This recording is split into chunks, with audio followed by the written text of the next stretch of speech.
رابعہ بولی، اجازت تو تم نے آج بھی نہیں مانگی۔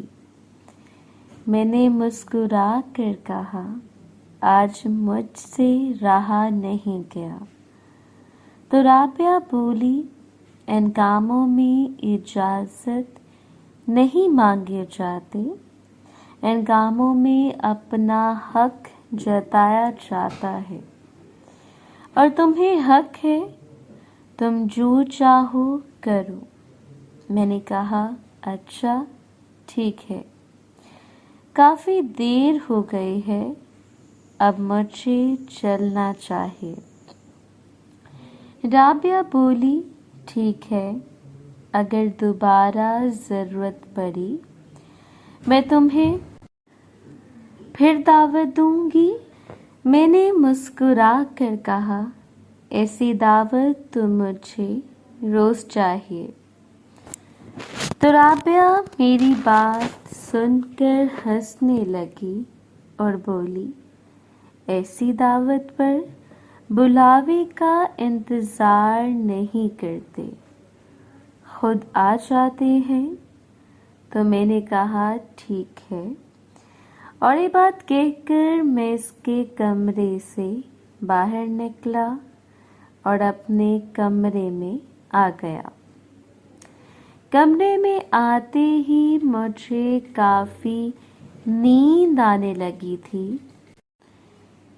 اور میں ایسے ہی بیڈ پر لیٹ کر سو گیا۔ صبح بھی میں لیٹ اٹھا اور ہر بار کی طرح مجھے امی سے ڈانٹ پڑی۔ آج میرے لیے خوشی کا دن تھا، کیونکہ آج میری ملاقات مونا سے ہونی تھی۔ میں جلدی سے واش روم میں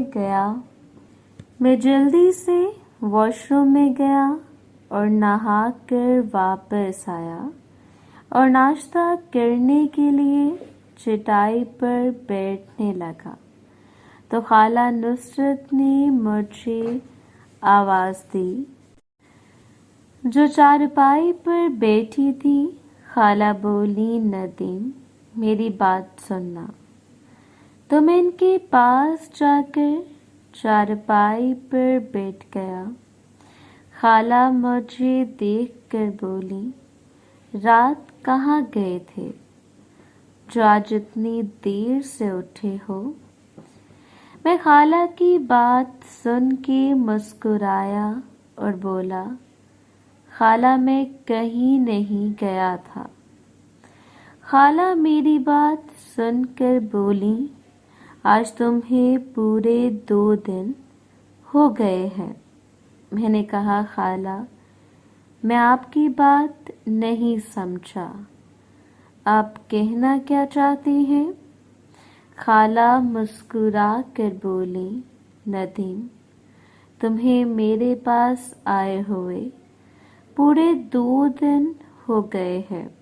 تمہیں یاد ہے تم نے کہا تھا کہ میں روز آپ سے ملاقات نہیں کر سکتا، تو آج تم ٹائم نکال کر رات کو میرے پاس چکر لگانا۔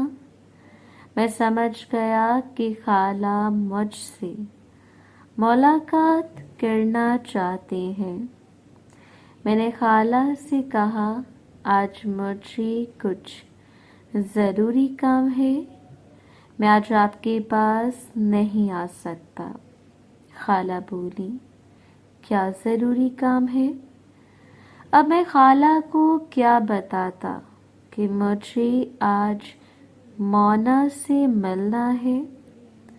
میں نے کہا، خالہ آپ کو تو پتہ ہے کل ہم نے کیمپنگ کے لیے جانا ہے، تو بس اسی کا سامان اکٹھا کر رہے ہیں۔ خالہ بولی، لیکن رات کا کون سا سامان اکٹھا کرنا ہے؟ میں نے کہا، خالہ رات کو سامان اکٹھا نہیں کرنا، لیکن تھکن کی وجہ سے جلدی نیند آ جاتی ہے۔ ہم ایسا کرتے ہیں کیمپنگ کر کے جب میں واپس آؤں گا تو آپ کے پاس آ جاؤں گا۔ خالہ نے برا سا منہ بنایا اور بولی ٹھیک ہے لیکن ایک شرط پر۔ میں نے کہا کون سی شرط؟ خالہ بولی تم مجھے ساری بات بتاؤ گے کہ تم اس دن کیا سمجھ کر میرے پاس آئے تھے۔ میں نے مسکرا کر کہا جی خالہ ٹھیک ہے، اور میں چارپائی سے اٹھ کر دوبارہ ناشتے کے لیے نیچے چٹائی پر بیٹھ گیا اور دل میں شکر ادا کرنے لگا کہ میں آج خالہ نصرت سے بچ گیا۔ ناشتے پر کچھ خاص نہ ہوا اور میں ناشتہ کر کے کمرے میں گیا اور کپڑے پہن کر کھیتوں میں آ گیا۔ کھیتوں میں بھی سب روٹین سے چل رہا تھا کہ دوپہر کو شہناز اور کوثر دونوں میرے پاس آئیں۔ شہناز آج بھی پوری بھیگی ہوئی تھی اور کوثر کا بھی یہی حال تھا۔ میں ان کو دیکھ کر سمجھ گیا کہ یہ شہناز کل بھی اسی حالت میں آئی تھی اور آج بھی اسی حالت میں آئی ہے، معاملہ کچھ اور ہے۔ میں اپنے ڈیرے پر بیٹھا ہوا تھا۔ شہناز بولی چھوٹے خان ہمیں آپ سے ایک بات کرنی ہے۔ میں نے کہا ہاں بولو کیا بات کرنی ہے؟ شہناز بولی چھوٹے خان ہمیں کچھ پیسے چاہیے۔ میں نے کہا کیوں خیریت ہے؟ تمہیں تمہاری تنخواہ تو ٹائم پر مل جاتی ہے۔ شہناز بولی چھوٹے خان ہمیں اپنے لیے کچھ سامان شہر سے لانا ہے۔ میں نے کہا ٹھیک ہے تمہیں پیسے مل جائیں گے لیکن تمہیں اس کی قیمت بھی چکانی پڑے گی۔ شہناز اور کوثر دونوں میری بات سن کر حیران ہو گئیں۔ شہناز بولی چھوٹے خان کیسی قیمت؟ میں نے کہا شہناز تم بچی تھوڑی ہو جو تمہیں بتانا پڑے گا کہ کون سی قیمت۔ شہناز میری بات سن کے مسکرائی اور بولی چھوٹے خان میں تو کب سے چاہتی ہوں کہ آپ مجھ سے قیمت وصول کریں۔ میں نے مسکرا کر کہا میں تمہاری نہیں میں تم دونوں کی بات کر رہا ہوں۔ کوثر جو چچا کے کھیت کی دیکھ بھال کرتی تھی وہ بھی میری بات سن کر مسکرائی۔ میں نے شہناز سے پوچھا نواز کدھر ہے تو وہ بولی وہ شہر سامان لینے گیا ہوا ہے۔ کوثر نے شہناز کا ہاتھ پکڑا اور بولی چھوٹے خان ہم اندر جا رہے ہیں آپ بھی آ جائیں۔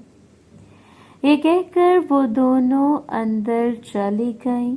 اس کے بعد میں نے اٹھ کر آس پاس دیکھا تو سب مزدور اپنا کام کر رہے تھے۔ پھر میں بھی اندر چلا گیا۔ اندر دونوں بیٹھی میرا انتظار کر رہی تھیں۔ میں اندر گیا تو کوثر بولی چھوٹے خان کل آپ کے چچا نے ہم دونوں سے ملاقات کی تھی۔ میں نے مسکرا کر کہا تو انہوں نے کل تم سے اپنی قیمت وصول کر لی ہوگی۔ تو دونوں میری بات سن کر ہنسنے لگیں۔ اس کے بعد کوثر اٹھ کر کھڑی ہو گئی اور شہناز نیچے بیٹھ کر ملاقات کرنے لگی۔ کوثر بھی شہناز کی طرح بہت خوبصورت تھی۔ شہناز کا رنگ تھوڑا سا سانولا تھا، جبکہ کوثر کا رنگ سفید تھا۔ شہناز بہت اچھے طریقے سے شہزادے سے ملاقات کر رہی تھی۔ کچھ دیر کے بعد کوثر شہزادے سے ملاقات کرنے لگی اور شہناز اٹھ کر کھڑی ہو گئی۔ شہناز بولی، چھوٹے خان، شہزادے نے تو بہت جلد ترقی کی منزلیں طے کر لی ہیں۔ تو میں نے شہناز کا منہ دیوار کی طرف کیا اور کوثر کو پیچھے کیا اور شہناز ملاقات کرنے لگی۔ میں پری سے ملاقات کر رہا تھا۔ شہناز جس نے چچا سے کل ہی ملاقات کی تھی، اس کے لیے یہ سب نارمل تھا۔ میں کافی دیر تک پری سے ملاقات کرتا رہا۔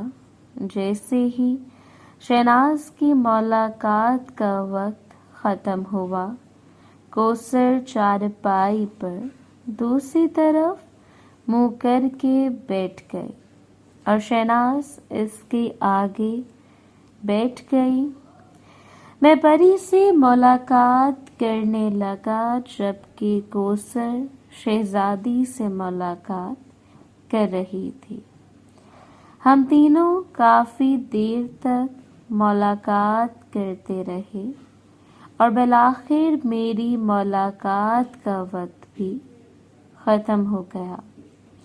میں نے شہناز اور کوثر کو کہا کہ تمہیں میرے لیے ایک کام کرنا ہوگا، لیکن خبردار، اگر اس بات کا پتہ چچا یا کسی اور کو چلا تو تم دونوں اس دنیا میں نہیں رہو گے۔ کوثر بولی، چھوٹے خان، میں تو کسی کو نہیں بتاتی، یہ شہناز ہی ادھر کی باتیں ادھر اور ادھر کی باتیں ادھر بتاتی ہے۔ شہناز بولی، نہیں چھوٹے خان، میں آپ سے وعدہ کرتی ہوں کہ اب ایسا کچھ نہیں ہوگا۔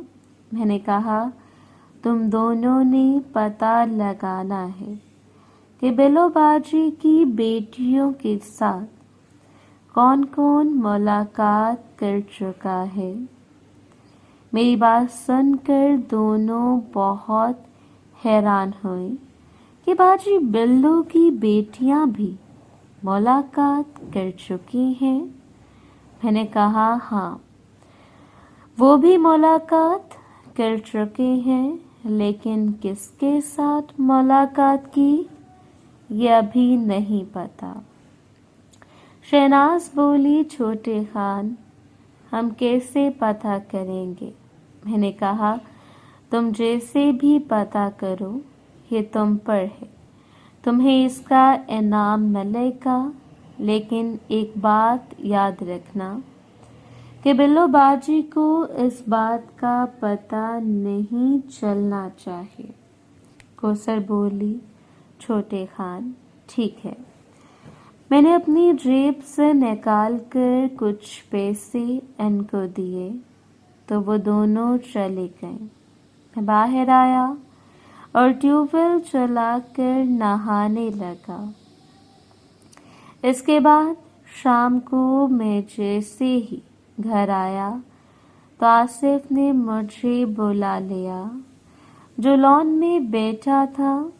آصف نے بتایا کہ میں آج شہر گیا تھا اور میں وہ سارا سامان لے آیا ہوں جو تم نے کیمپنگ کے لیے ایک لسٹ میں لکھ کے دیا تھا۔